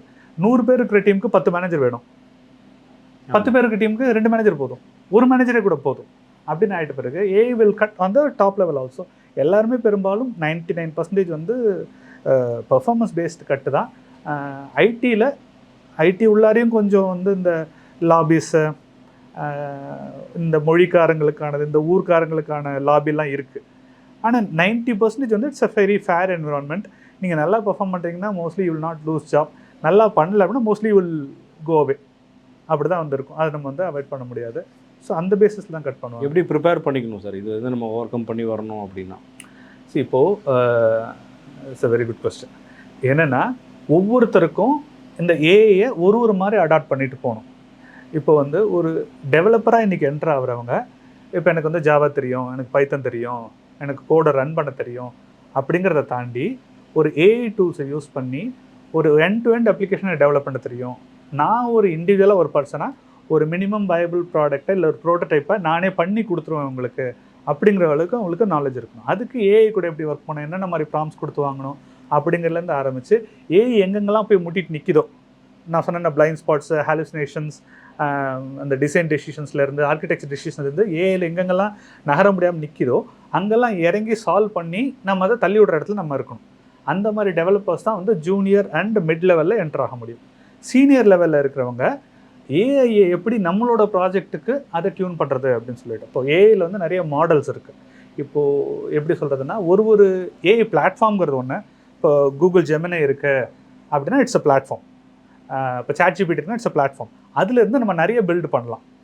கதை எழுதுறதுக்கு ஒரு ஏஐ ரெடி பண்ணலாம், படம் வரைகிறதுக்கு ஒரு ஏஐ ரெடி பண்ணலாம், வீடியோ ஜென்ரேட் பண்ணுறதுக்கு ஒரு ஏஐ பண்ணலாம், ப்ரோக்ராமிங்க்கு ஒரு ஏஐ பண்ணலாம். அப்போது அந்த ப்ரோக்ராமிங்கே ஒரு ஃபார்மசூட்டிக்கல் கம்பெனிக்கு ப்ரோக்ராம் பண்ணுறதுக்கு ஒரு ஏஐ ரெடி பண்ணலாம், பேங்கிங்க்கு ப்ரோக்ராம் பண்ணுறதுக்கு you can have another AI, logistics கம்பெனியோ என்டர்டெயின்மெண்ட் இண்டஸ்ட்ரியோ அதுக்கு தனித்தனியாக ஏஐ பண்ணலாம். அப்போது ஆர்கிடெக்ட் லெவலில் இருக்கிறவங்க ஏஐ மாடல்ஸ் எப்படி க்ரியேட் பண்ணுறது, ஜென்ரேட்டிவ் ஏஐ எப்படி ஒர்க் பண்ணுறது, எல்எல்எம்ஸ் மூலமாக நீங்கள் கோட் ஜென்ரேஷன் எப்படி பண்ணுறது, கோடை நீங்கள் அடிக்காமல் உங்கள் ஜூனியர்ஸும் அடிக்காமல் எப்படி ஏஐ உங்களுக்கான கோடை ஃபங்க்ஷனாலிட்டிஸை டெலிவர் பண்ண வைக்கிறதுங்கிற லெவலில் படிக்கிறாங்க இல்லையா, அந்தளவுக்கு ஒர்க் பண்ணுறது தான் வந்து ஆர்கிடெக்ட் லெவலில் சீனியர் லெவலில் போகிறவங்களுக்கான அவங்களோட வேலைகளை சேஃப்கார்ட் பண்ணுறதுக்கான ஆப்ஷன்ஸாக இருக்கும்.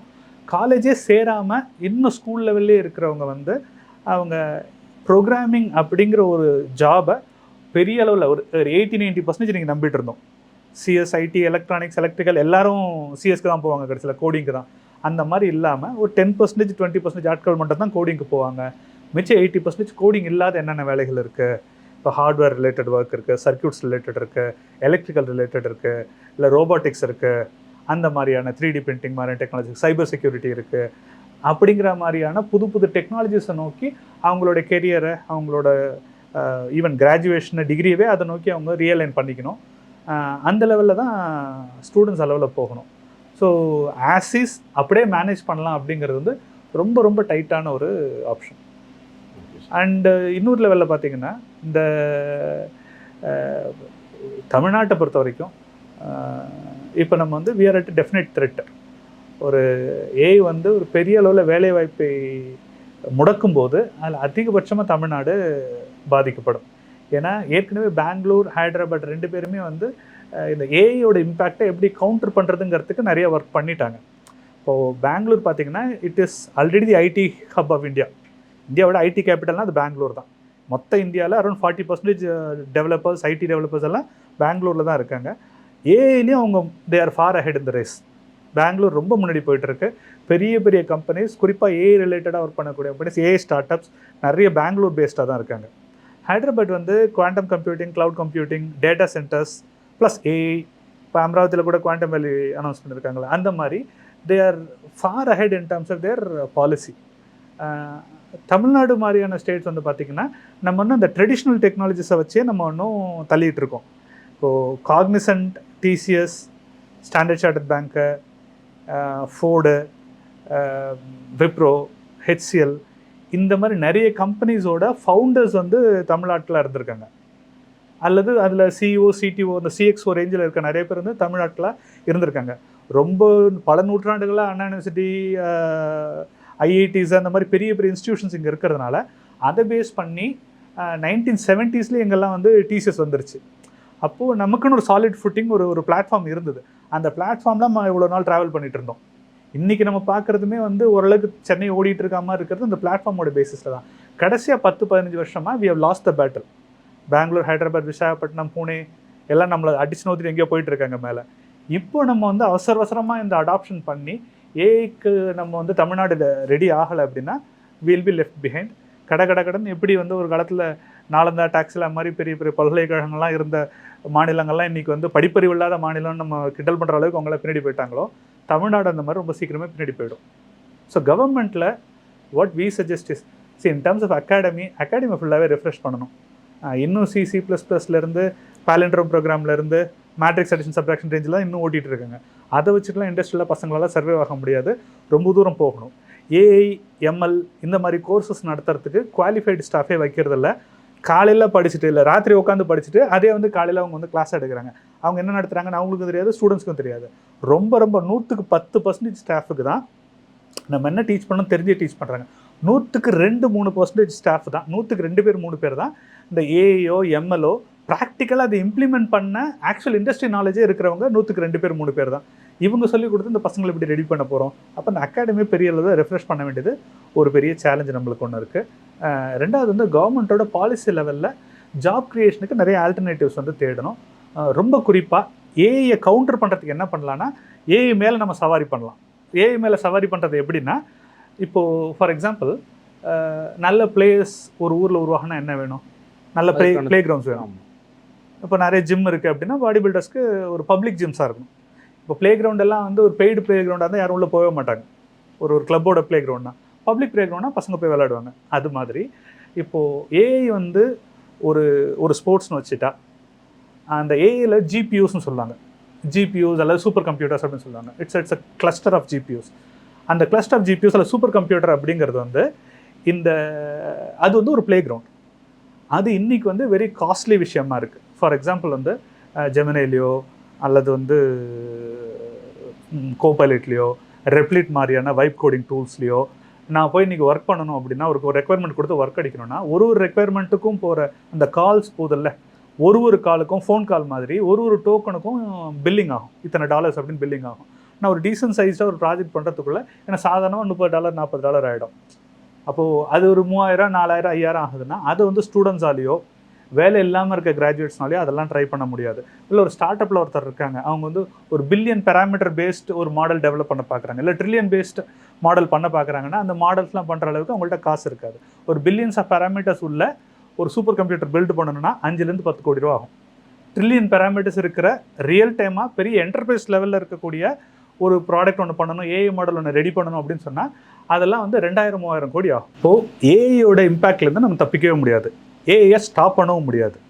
அப்போது ஏஐக்கு அடாப்ட் ஆகிக்கிறது மட்டும்தான் வந்து எதிர்காலத்தில் இளைஞர்களை வேலையை தேடக்கூடிய அந்த இளைஞர்களை காப்பாற்றுறதுக்கும் தமிழ்நாட்டோட பொருளாதாரத்தை காப்பாற்றுறதுக்கும் இருக்க ஒரே வழி வந்து முழு மனதோட ஏஐ வந்து நம்ம அடாப்ட் பண்ணிக்கிறது தான். கவர்மெண்ட்டோட பாலிசி லெவலில் அதை அடாப்ட் பண்ணணும்.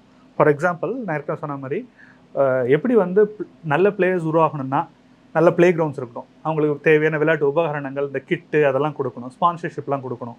அது மாதிரி இப்போது இன்றைக்கி ப்ரோக்ராமர்ஸோட ப்ளே கிரவுண்ட் அப்படிங்கிறது வந்து ஏஐயாக போயிடுச்சு அப்படின்னா இது வந்து அவங்க விளையாடுற ஆக்சுவல் ப்ளே கிரவுண்ட் என்ன அப்படின்னு பார்த்தீங்கன்னா இந்த சூப்பர் கம்ப்யூட்டர்ஸ் தான். இதில் இருக்கக்கூடிய ஜிபியூஸ் இருக்குது. இந்த ஜிபியூஸை பயன்படுத்தி தான் they will train the models. For example வந்து நான் வந்து தமிழில் ஒரு கால் சென்டருக்கு கால் பண்ணுறேன். அது வந்து எனக்கு வந்து என்ன பிரச்சனை, என் ஃபோனில் என்ன பிரச்சனை, ஏன் பேலன்ஸ் போச்சுங்கிறத கேட்டு எனக்கு சொல்ல போதும் ஏஐ மாடல் அப்படின்னா, இதை தமிழில் பேசுகிறதுக்கு பல்வேறு வகையான தமிழில் இருக்க டயலெக்ட்ஸ் இருக்குல்ல, திருநெல்வேலி தமிழ், மதுரை தமிழ், சென்னை தமிழ், இந்த டயலெக்ட்ஸ் எல்லாம் புரிஞ்சுக்கிற அளவுக்கு நான் ஒரு ஏஐ மாடல் ரெடி பண்ணுறேன் அப்படின்னா அது ஒரு ப்ராடக்ட். அது வந்து இங்கே தமிழ்நாட்டில் பயன்படக்கூடிய ஏர்டெல்லேருந்து பிஎஸ்என்லேருந்து எல்லா கம்பெனியும் அதை வாங்குவாங்க. It's a product, it's start up idea. அப்படின்னா அந்த மாடலை நான் ட்ரெயின் பண்ணணும் அப்படின்னா பல கோடி பேர் பேசின வாய்ஸஸை குரல்களை எடுத்து அதெல்லாம் நான் ஒரு கம்ப்யூட்டரில் போட்டு ட்ரெயின் பண்ணி சாப்பிட்டியாங்கிறத 4 ஸ்லாங்கில் கேட்க முடியும். அதை அந்த ஏஐ புரிஞ்சுக்கிற அளவுக்கு அதை நான் ட்ரெயின் பண்ணணும்னா it takes lot of AI energy, computer space. அதில் வந்து அந்த ப்ராசஸிங் ஸ்பீடு வந்து அவ்வளோ தேவைப்படும், அதில் அவ்வளோ ப்ராசஸிங் கெப்பாசிட்டி தேவைப்படும். அப்போது ஒரு ஜிபியூ வந்து இப்போ ஒரு பில்லியன் பேராமீட்டர்ஸ் உள்ள ஒரு ஜிபியூ ஒன்று பண்ணணும் அப்படின்னா 5 to 10 crores ஆகும். ட்ரில்லியன் பேராமீட்டர் உள்ள ஒரு ஜிபியூ ஒன்று பண்ணணும்னா 2000 கோடி 3000 கோடி ஆகும். ஒரு 10,000 இல்லை 20,000 ஜிபியூஸை வந்து ஒரு கிளஸ்டராக கனெக்ட் பண்ணி ஒரு ட்ரில்லியன் பேராமீட்டர் உள்ள சூப்பர் கம்ப்யூட்டர் நீங்கள் பில்டு பண்ணால் 2000-3000 கோடி ஆகும். அதை கவர்மெண்ட் பண்ணுச்சுன்னா, தமிழ்நாடு கவர்மெண்ட் வந்து ஒரு சூப்பர் கம்ப்யூட்டரை பில்டு பண்ணி அதில் வந்து ஸ்டார்ட் அப்ஸ்க்கும் தகுதி உள்ள இளைஞர்கள், தேர்ந்தெடுக்கப்படக்கூடிய இளைஞர்களுக்கு வந்து அதில் வந்து அவங்க ஃப்ரீயாக அந்த ஜிபியூஸ் ஆக்சஸ் பண்ணுற மாதிரி சுச்சுவேஷன் இருந்ததுன்னா, இன்றைக்கி எல்லாம் இப்போது ஆக்சுவலாக வந்து இது வந்து ஒரு பெரிய அளவில் ஜாப் க்ரியேஷனை உண்டாக்கும். ஸ்டார்ட் அப் ஐடியாஸ்லேருந்தும் சரி, ஒரு ஸ்டார்ட் அப் கம்பெனிஸ் உருவாகிறதும் சரி, இளைஞர்கள் வேலை வாய்ப்புக்கு அவங்க மோர் எம்ப்ளாயபிளாக போகிறாங்கல்ல, வேலைவாய்ப்பு தகுந்தவங்களாக போகிறது, அதுக்கும் வந்து ஒரு பெரிய அளவில் ஒரு ஆப்பர்ச்சுனிட்டியாக இருக்கும். இப்போ பார்த்தீங்கன்னா இப்போது NVIDIA தான் பெரும்பாலும் இந்த GPU சிப்ஸ் எல்லாம் பண்ணுறாங்க. எல்லாமே காஸ்ட்லியான சிப்ஸ். அது சாதாரணமாக எல்லோரும் காசு கொடுத்து வாங்கி யூஸ் பண்ணுற மாதிரியான விஷயம் கிடையாது. ஒரு சிங்கிள் சிப்பை வாங்கிலாம் நீங்கள் வந்து ஒரு AI மாடலாம் டெவலப் பண்ணு. It requires thousands of GPUs to work parallelly. அப்படிங்கும்போது இதுதான் கவர்மெண்ட் பண்ண வேண்டிய ஒரு கோரான விஷயங்கள். ஆன் டாப் ஆஃப் தட் வந்து நிறைய கம்பெனிஸை உள்ளே கொண்டு வரத்துக்கு இப்போது இதில் ஹைதராபாத் இவங்க ஆந்திராலாம் வச்சுருக்காங்களே லேண்ட் பேங்க், அந்த மாதிரியான ஸ்கீம்ஸ் வச்சு யாராவது கேளுங்க, அதுக்கப்புறம் நாங்கள் வந்து இடத்த ஐடென்டிஃபை பண்ணி அதுக்கப்புறம் அதில் மட்டம் பண்ணி லோக்கல் போராட்டங்கள்லாம் சமாளித்து பணத்தெல்லாம் கொடுத்து வாங்கி இடத்த வாங்கி தரோங்கிறது வந்து that's not how the world works today. இன்றைக்கி உலகம் அப்படிலாம் வேலை செய்கிறதில்ல. நீங்கள் ஆல்ரெடி இடத்த வாங்கி வருவாங்கன்னு எதிர்பார்த்து 1 acre 2 acre 10 acre 20 acre 50,000 square feet 1 லட்சம் ஸ்கொயர் ஃபீட் இது தண்ணி வசதி இருக்கும், கரண்ட் வசதி இருக்கும், ரெடியாக நீங்கள் பிளாட்டாக எப்படி ரியல் எஸ்டேட் டெவலப்பர்ஸ் வந்து பிளாட்டை போட்டு கோடினெட்டு போர்டு போட்டு வச்சுருக்காங்களோ அந்த மாதிரி நீங்கள் வந்து எக்கனாமிக் ஜோன்ஸ் ரெடி பண்ணி வச்சிங்கன்னா மட்டும்தான் மல்டிநேஷ்னல் கம்பெனிஸ் இங்கே உள்ளே வருவாங்க. வர்றவங்களுக்கும் நீங்கள் வந்து கட்டிங் கமிஷன் போய் அவங்கள்ட்ட போய் தலையிட்டிங்கனாலும் திருச்சி ஓடிடுவாங்க எல்லாரும். அந்த மாதிரி இல்லாமல் அப்ரூவல்ஸ் ஈஸியாக இருக்கணும், கரப்ஷன் இல்லாமல் ஸ்டேட்டோட இளைஞர்களோட எதிர்காலத்தை மனசில் வச்சு கம்பெனிஸ் வந்து செட்டில் பண்ணால் போதுங்கிற அளவுக்கு நீங்கள் இறங்கி சப்சிடி கொடுத்து அவங்களை கொண்டு வந்தீங்கன்னா மட்டும்தான் ஃப்யூச்சரில் வேலைவாய்ப்பு அப்படின்னு ஒன்று தமிழ்நாட்டில் இருக்கும். தமிழ்நாடு பார்த்திங்கன்னா தமிழ்நாடு கவர்மெண்ட் அசிஸ் அவங்க நிறைய ஸ்கீம்ஸ்லாம் அனௌன்ஸ் பண்ணியிருக்காங்க. யூமேஜின், ஸ்டார்ட் அப் டிஎன் அப்படி நிறைய இனிஷியேட்டிவ்ஸ்லாம் ரன் பண்ணுறாங்க. இது எல்லாமே மோர் ஆஃப் என்ன சொல்கிறது சம்பிரதாய நிகழ்வுகளாக தான் இருக்குது. இது வந்து உண்மையிலே ஒரு ஹார்ட் கோராக எடுத்துகிட்டு இப்போ வந்து தெலுங்கானாவோட ஒரு ஐடி மினிஸ்டரோ, தெலுங்கானா சீஃப் மினிஸ்டரோ அல்ல ஒரு ஆந்திராவோட சீஃப் மினிஸ்டரோ அவங்க கொடுக்குற சீரியஸ்னஸ் அண்ட் கமிட்மெண்ட் வந்து தமிழ்நாடு கவர்மெண்ட் கிட்ட இல்லை. அதெல்லாம் வந்து என்ன நடக்குதுன்னெலாம் அவங்களுக்கு புரியுமான்னு கூட நமக்கு தெரியல. அந்த மாதிரி தான் அவங்களோட ஒர்க்கே இருந்துகிட்ருக்கு. இப்போ பார்த்தீங்கன்னா GCCன்னு சொல்லுவாங்க, குளோபல் கேப்பபிலிட்டி சென்டர். இப்போது TCS, CTS, இன்ஃபோசிஸ் மாதிரியான கம்பெனிஸ் வந்து மிச்ச நிறுவனங்களில் வேலையை வாங்கி செஞ்சு கொடுக்குற நிறுவனங்கள், சர்வீஸ் பேஸ்ட் ஆர்கனைசேஷன்ஸ். ஆனால் இப்போ ஆஸ்ட்ராஜெனேகா இருக்குது, நோவர்டிஸ் இருக்குது, ஃபோர்டு இருக்குது, சிட்டி பேங்க் இருக்குன்னா அவங்களுக்கு வேறு பிஸ்னஸ் இருக்குது. அவங்களோட ஓன் பிஸ்னஸ்க்கு தேவையான சாஃப்ட்வேர்ஸை அவங்க வெளியில் கொடுத்து பண்ணிகிட்டு இருக்காங்க. அது ப்ராஃபிட்டபுளாக இல்லை, நிறைய பில் ஆகுது அப்படிங்கிறனால என்ன பண்ணுறாங்க, அவங்களே அங்கங்கே சென்டர்ஸ் போட்டுறாங்க. That's called GCC, global capability centres. இப்போது தெலுங்கானாவில் பார்த்தீங்கன்னா they have lined up 120 GCCs. 120க்கு மேற்பட்ட நிறுவனங்கள் இந்த மாதிரி, அதாவது சர்வீஸ் பேஸ்ட் கம்பெனிஸ் கிடையாது. இப்போது தமிழ்நாடு பார்த்தீங்கன்னா பெரும்பாலும் வந்து காக்னிசன்ட் கிட்டத்தட்ட 1 லட்சம் பேர் தமிழ்நாட்டில் ஒர்க் பண்ணுறாங்க. TCS கிட்டத்தட்ட 1 லட்சம் பேர் வேலை செய்கிறாங்க. HCL, Infosys, Wipro, Standard Chartered பேங்கோட IT, இவங்கெல்லாம் சேர்த்து அவங்க ஒரு 1.5-2 லட்சம் பேர் வேலை செய்கிறாங்க. தமிழ்நாட்டில் மொத்தம் கிட்டத்தட்ட ஒரு 12-15 லட்சம் பேர் டெவலப்பர்ஸ் இருக்காங்க, சாஃப்ட்வேர் இன்ஜினியர்ஸ் இருக்காங்க, IT பீப்புள் இருக்காங்க. அப்படின்னா அதில் சரிபாதி இந்த 5-6 நிறுவனத்திலே கவர் ஆகிடுது. இவங்க எல்லாமே வந்தே 20-30 வருஷம் ஆகுது தமிழ்நாட்டுக்கு வந்து. அண்ட் இவங்க எல்லாருமே வந்து சர்வீஸ் பேஸ்ட் கம்பெனிஸ். இவங்களுக்கு ஆஸ்ட்ராஜெனேகா ப்ராஜெக்ட் கொடுப்பாங்க, இவங்களுக்கு ஃபோர்டு ப்ராஜெக்ட் கொடுப்பாங்க, இவங்களுக்கு ஃபிலிப்ஸ் ப்ராஜெக்ட் கொடுப்பாங்க. அந்த ப்ராஜெக்ட் வந்து இவங்க ரன் பண்ணுவாங்க. ஆனால் இப்போ ஃபோர்டோ, ஃபிலிப்ஸோ, ஆஸ்ட்ராஜெனேகாவோ, நோவோ நார்டிஸ்கோ, நோவார்டிஸோ அவங்களே ஓன் IT டிவிஷன் போட ஆரம்பிச்சிட்டாங்க. நான் எதுக்கு அதே டெவலப்பரை ஓன் வழியாக எடுத்து உனக்கு 100 ரூபா கொடுத்துட்டு நீ அவன்கிட்ட 50 ரூபா கொடுக்குற, அதுக்கு பதிலாக நான் அவனை டேரெக்டாக எடுத்து அவனுக்கு 75 ரூபா நான் கொடுத்துக்கிறேன். இடையில இருக்க இடைத்தரகர் கட் பண்ணிட்டோம், எம்ப்ளாய்க்கும் காசு, இவங்களுக்கும் மிச்சம் அப்படிங்கிற ஆட்டிடியூடில் GCCs நிறைய செட்டப் பண்ண ஆரம்பிச்சிட்டாங்க. அதுவும் இப்போ இந்த GCC எதுனா ட்ரிகர் ஆச்சுன்னா, ட்ரம்ப் வந்து ரூல் சேஞ்ச் பண்ணார் இல்லையா, $1 lakh கிட்டத்தட்ட 80 லட்சத்துலேருந்து 1 கோடி ரூபா வரைக்கும் ஒரு ஆளுக்கும் வருஷம் செலவு பண்ணுற மாதிரி ஒரு ரூலை கொண்டு வந்ததுனால H1B விசாஸ் வந்து பெரிய அளவில் ஆல்மோஸ்ட் ஜாமே ஆகிடுச்சப்போ. அப்போது GCC கம்பெனிஸ் என்ன பண்ணுறாங்க, யூஎஸ்க்கு எம்ப்ளாயி வந்தால் தானே அவ்வளோ செலவு பண்ணணும், நான் கம்பெனி கொண்டு இந்தியாவில் வச்சிடுறேன், அங்கேயே அங்கே எம்ப்ளாயை வச்சு யூஎஸில் கொடுக்குறல ஒரு பாதி சம்பளத்தை அங்கேயே கொடுத்துட்றேங்கிற மாதிரி they started moving back to India. அப்போ வரும்போது தான் என்னென்னா, இப்போ வந்து இந்த ஹார்ட் டெஸ்கில் ப்ளக் அண்ட் ப்ளே டெஸ்க் அப்படின்வாங்க. இப்போ நீங்கள் ஒரு ஆஃபீஸ்க்குள்ளே வரீங்கன்னா இந்த பில்டிங் நீங்கள் கட்டியிருக்க மாட்டீங்க, ஃபால் சீலிங் நீங்கள் போட்டிருக்க மாட்டீங்க, AC நீங்கள் போட்டிருக்க மாட்டீங்க, ஈவன் கிளாஸ் பார்ட்டிஷன் கூட நீங்கள் போட்டிருக்க மாட்டீங்க, ஃப்ளோரிங் நீங்கள் போட்டிருக்க மாட்டீங்க. இது எல்லாமே பண்ணி ரெடியாக இருக்கும். 50 பேருக்கு ஸ்பேஸ் வேணும், 200 பேருக்கு ஸ்பேஸ் வேணும், 2000 ஸ்பேஸ் வேணும், இல்லை 10,000 ஸ்பேஸ் வேணும்னு நீங்கள் கேட்டிங்கன்னா அதுக்கு தகுந்த மாதிரி இங்கே இருக்கிற ஐடி பார்க்குள்ளே எந்த பில்டிங் எந்த ஃப்ளோர் உங்களுக்கு செட் ஆகுதோ அதை உங்களுக்கு கொடுக்குறாங்க இல்லையா. இதே மாதிரி தான் ஆந்திராவும் தெலுங்கானாவும் பண்ணி வச்சுருக்காங்க. They have lakhs and lakhs of square feet of built area, எல்லாம் ப்ளக் அண்ட் ப்ளே ரெடி.